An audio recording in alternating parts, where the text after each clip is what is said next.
Good morning mga mi. Good morning. Alam niyo mga mi, nakakatakot na talaga ngayong panahon ngayon. Sa sobrang dami ng mga nagaganap, mga nangyayari. Una doon sa Cebu, nagkaroon ng earthquake sa Cebu. Tapos hindi lang 2,000 mahigit ang mga aftershock. Buti ba ang aftershock ay mga maliliit, mahihina, pero malalakas pa rin. Mga 5 point plus ang lakas. Sumunod ang Davao, 2 beses niyanig ng lindol ang Davao mga mi. Tapos ngayon nakinig kami sa balita, may darating daw na big one.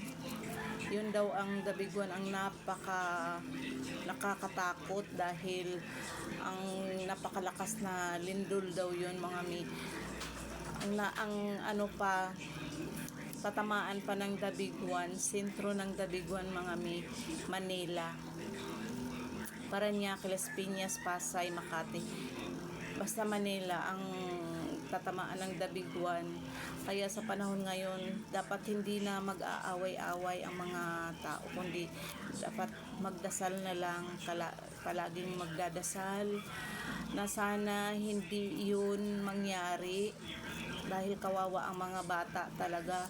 Yung mga bata ang iniisip ko, lalong-lalo na yung mga apo ko na nasa Parañaque, na ang kanilang mga magulang, kanilang mga papa at mama nasa trabaho, sila lang nasa bahay.